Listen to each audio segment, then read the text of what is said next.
Hello everyone, welcome to my channel. आज का जो टॉपिक हम करने वाले हैं, फॉरेन एक्सचेंज मैनेजमेंट एक्ट 1999। ये जो हमारा कंसेप्ट है, ये हमारा किसके लिए इम्पोर्टेंट है? नेट का जो हमारा एग्ज़ाम होगा उसके लिए हमारा ये इम्पोर्टेंट टॉपिक है, जहाँ से क्वेश्चंस पूछा जाता है। तो हम क्या शुरू करने वाले हैं, जो हमारे नेट के एग्ज़ाम में इम्पोर्टेंट कंसेप्ट पूछे जाते हैं उनकी सीरीज़ हम स्टार्ट करने जा रहे हैं। आज का हमारा टॉपिक है फॉरेन एक्सचेंज मैनेजमेंट एक्ट 1999। भाई ये एक्ट क्या होता है और ये एक्ट किस लिए आया था और ये कब आया था, वो आज हम देखेंगे। फॉरेन एक्सचेंज मैनेजमेंट एक्ट 1999 ये किसके द्वारा इनेक्ट किया गया था? पार्लियामेंट के द्वारा। किसके द्वारा किया गया था? पार्लियामेंट के द्वारा। एंड किस लिए किया गया था? To regulate and manage foreign exchange transaction in India. यानी इंडिया में जो भी फॉरेन एक्सचेंज ट्रांजेक्शन हो रही है, रेगुलेट हो रहा है, उनको कंट्रोल करने के लिए, उनको मैनेज करने के लिए क्या एक्ट लेके आए? Foreign exchange management act 1999। सब उससे पहले कौन सा एक्ट था? Foreign exchange regulation act. कौन सा एक्ट था? फॉरेन एक्सचेंज फेरा, यानी फेरा भी बोल देते हैं इसको। ये जो कब आया था? 1973। तो पहले कौन सा एक्ट था? 1973। कौन से वाला? फेरा। फेरा means foreign exchange regulation act. ये कब आया था? 1973। बट उसके बाद कुछ अमेंडमेंट की गई। कब की गई? 1993 में कुछ अमेंडमेंट की गई, ताकि कुछ चेंज आ सके, फॉरेन एक्सचेंज का जो मैनेजमेंट है वो अच्छी तरह हो सके। बट उससे जो अमेंडमेंट से काम नहीं चला। उसके बाद पार्लियामेंट ने क्या किया? कौन सा एक्ट लेके आया? फेमा। और ये फेमा कब आया हमारा? 1999। बट इसका इफेक्ट कब हुआ? इसका इफेक्ट हुआ 1 जून 2000। आगे समझ। क्या है हमारा? सबसे पहले फेरा एक्ट था, foreign exchange regulation act. But इसमें क्या थी? वो सारी चीज़ें कवर नहीं हो पा रही थी, कैसे मैनेजमेंट करना है, कैसे ट्रांजैक्शंस को मैनेज करना है, कैसे रेगुलेट करना है। उसके बाद कुछ अमेंडमेंट की गई। कब की गई? 1993 में। बट प्रॉपर जो है वो फॉलो नहीं हो पाया। तो उसके बाद पार्लियामेंट ने क्या पास किया? Foreign exchange management act 1999। और इसका जो इफेक्ट है कब हुआ? 1 जून 2000 में। ये है भाई। अब देखो यहाँ देखेंगे, जो फॉरेन एक्सचेंज मैनेजमेंट एक्ट है वो जो इंट्रोड्यूस किया गया है वो किस चीज़ में फैसिलिटेट करता है? First of all external trade में हेल्प करता है वो। उनकी जो पेमेंट करनी है या ऑर्डरली डेवलपमेंट करना है फॉरेन एक्सचेंज मार्केट का इंडिया में, उस चीज़ में हेल्प करता है। लिबरलाइज्ड फॉरेन एक्सचेंज पॉलिसी लेके आता है। देखो 1973 में क्या था? जो लिबरलाइज्ड पॉलिसी नहीं थी, फ्री फ्लो नहीं था गुड्स का, सर्विसेज का एक्सचेंज जो हो रहा था उसका फ्री फ्लो नहीं था। तो उस फ्री फ्लो करने के लिए, उस लिबरलाइज्ड पॉलिसी को प्रमोट करने के लिए कौन सा एक्ट लेके आई? 1999। उसके बाद ये लेके आने के बाद जो फॉरेन एक्सचेंज ट्रांजैक्शन है वो स्मूथली कंडक्ट होने लगा। और वो इंडिया को जो इकोनॉमिक रिफॉर्म है वो एक ग्लोबलाइजेशन वे पे होने लगा। ये है भाई हमारा फॉरेन एक्सचेंज मैनेजमेंट एक्ट। अब इसके बारे में कुछ इन्फॉर्मेशन देख लेते हैं। इसमें ये हम ऊपर कर चुके हैं कि जो फेरा है, सबसे पहले क्या था? फॉरेन एक्सचेंज रेगुलेशन एक्ट था।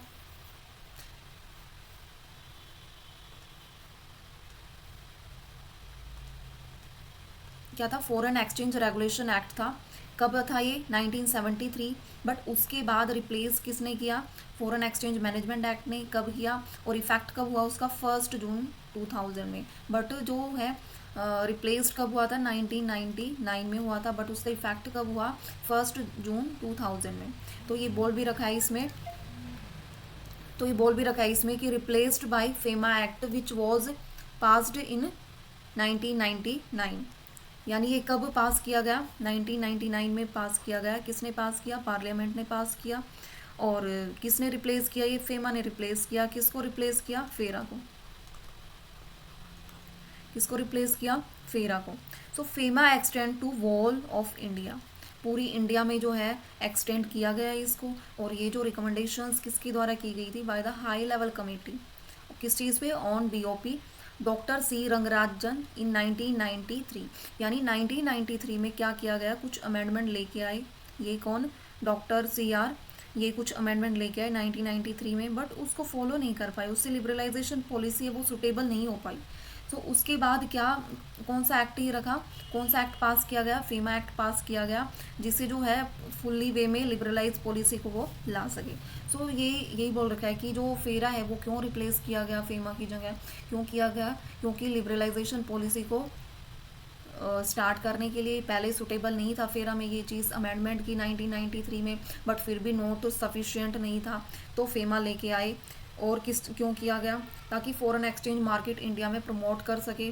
जो फेरा है, offence as in FERA which were criminal now, but criminal now है but shifted to civil offences in FEMA, किसमें हो चुका है वो shift, civil offences in FEMA.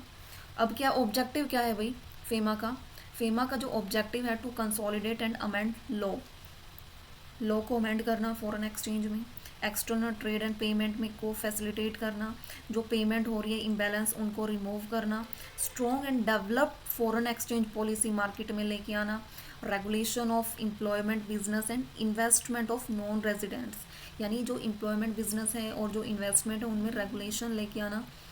फिर है उसके बाद है मेजर प्रोविज़न, मेजर प्रोविज़न क्या है भाई, concern with management, management concern लेके आए रैदर देन कंट्रोल की जगह। फिर है जो फेमा का हेड ऑफिस है उसको क्या बोल देते हैं, इन्फोर्समेंट डायरेक्टरेट, ईडी। और क्या इसमें आरबीआई कंट्रोल करता है ओवर कैपिटल अकाउंट ट्रांजैक्शंस, किसको, कैपिटल अकाउंट ट्रांजैक्शन है उसको क्या करता है, कंट्रोल करता है। फिर है recognise possibility of capital account convertibility, यानी ये जो पॉसिबिलिटी कैपिटल अकाउंट कन्वर्टेबिलिटी है उसके लिए भी क्या है, ये रिकॉग्नाइज है। इसमें जो है कोई भी पर्सन सेल या विड्रॉ करवा सकता है फॉरेन एक्सचेंज को बिना किसी आरबीआई की परमिशन के, बट बाद में क्या है आरबीआई को इन्फॉर्म कर देना है। सो ये है इसकी प्रोविज़न। अब कुछ इसकी पेनल्टीज़ भी हैं, जो पेनल्टीज़ लगती हैं, कब लगती है, जब जो रूल्स हैं उनको ब्रेक कर देते हैं, तोड़ देते हैं रूल्स को। कोई भी पर्सन अगर जो है रूल्स को तोड़ देता है तो प्रोविज़न एक्ट के अंडर क्या है, उस पर पेनल्टी लगाई जाती है, penalty up to thrice the sum involve, जितना सम इन्वॉल्व है उसकी थ्राइस पेनल्टी लगाई जाती है। और उसका जो कॉन्ट्रवेंशन है वो कितना amount quantifiable up to 2 lakh rupees, कितना है 2 लाख रुपीज़। फिर है अगर जो है रूल जो है कंटिन्यू ही तोड़ा जा रहा है, कंटिन्यू ही ब्रेक किया जा रहा है, तो जो पेनल्टी है वो एक्सटेंड हो जाएगी, वो कितनी एक्सटेंड हो जाएगी, 5,000 फॉर एवरी डे। यानी अगर आज उन्होंने रूल्स को तोड़ा है, ब्रेक कर दिया, तो आज पेनल्टी लगी। अगर वो कंटिन्यू फॉलो कर रहे हैं, ब्रेक कर रहे हैं रूल्स को, तो क्या ये जो पेनल्टी है डेली की 5,000 जो है पेनल्टी लगती रहेगी।